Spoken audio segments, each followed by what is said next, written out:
All right, so this is your first online lecture that you do need to listen to and make sure you are responsible for the material for before coming to class each day.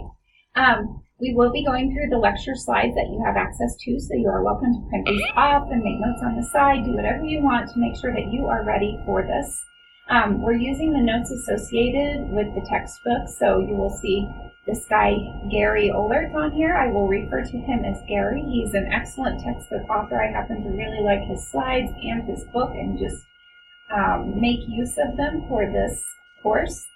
I enjoy him because this is not, I can say when I was a student, I didn't think this was a very fun class, but he injects a lot of humor and fun into this class that I think is a really useful teaching tool. So let's get started. Pencils ready. So what do we mean when we talk about experiments? Okay, so experiments are really about applying something like a treatment to an experimental unit and measuring the response about that treatment affects. So we can learn about different kinds of treatments, like we might be doing a clinical trial for a new drug, and we look and see how does the amount of the drug affect the efficacy. We might be looking at the amount of butter in a cookie, or some sort of technical coating for fabric to make it stain resistant. The responses that we measure as a result of the experiment tell us how the treatment works. So alleviation of symptoms for a drug trial, how the cookie tastes, and the stain resistance for the fabric. We need to think carefully about experimental units. We'll have some practice with this in class. So in experimental units, they are the things that our treatments are applied to. In a drug dose study, it would be the patient itself, but think about the cookie experiment. We will not vary the amount of butter from cookie to cookie within a single batch, so the experimental unit is the batch rather than a single cookie, even though we may be testing a single cookie. Similarly, we apply the technology coating to a whole bolt of fabric, not a single piece of fabric. So even though we may cut out a square of the fabric for testing, that is not our experimental unit. The experimental unit would be the bolt, the thing the treatment is applied to.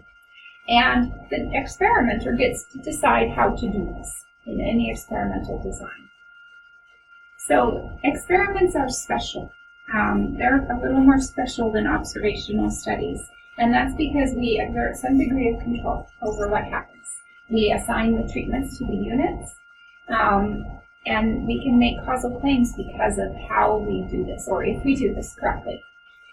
Compare this to an observational study where we may have the same treatment, we may have the same units, we may even have a lot of very strong similarities, but we're just observing how those treatments get assigned, and it will not allow for certain types of causal claims. So like we talked about, these causal inferences are what makes experimental designs special and more powerful than observational study.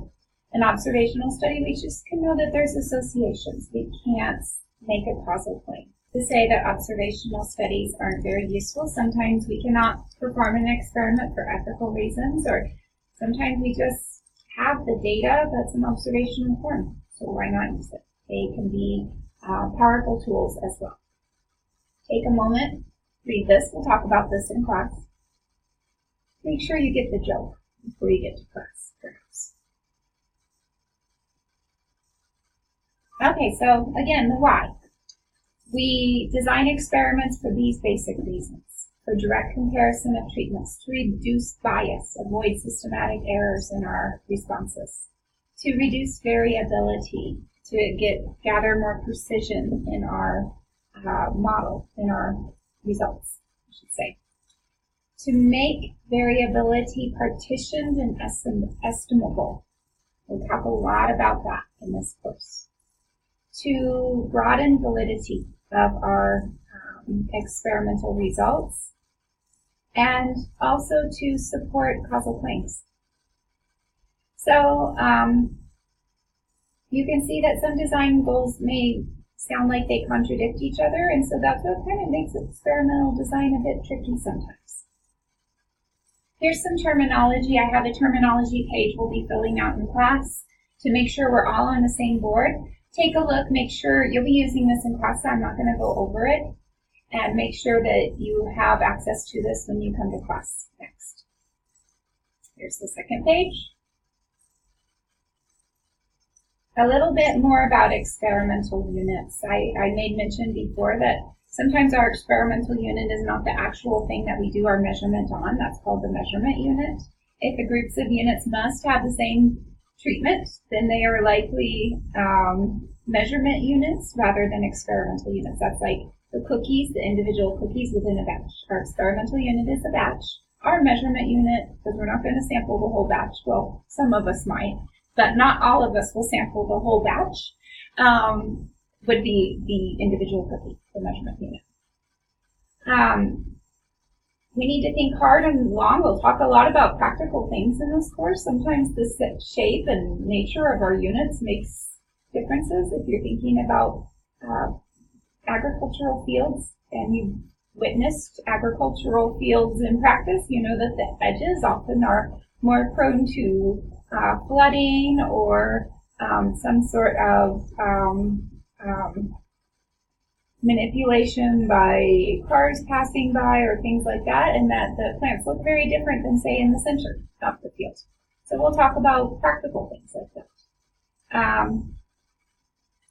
We'll talk about issues such as having more experimental units and few measurement units per experimental unit, but sometimes we need a small number of experimental units, and this can cause difficulties for us. And we'll talk about how to alleviate those situations.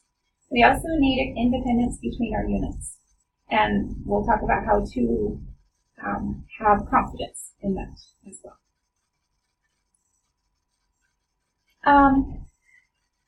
Let's talk about this in class. I want to unpack this a little bit in class. This will be part of our terminology page as well. So we'll save that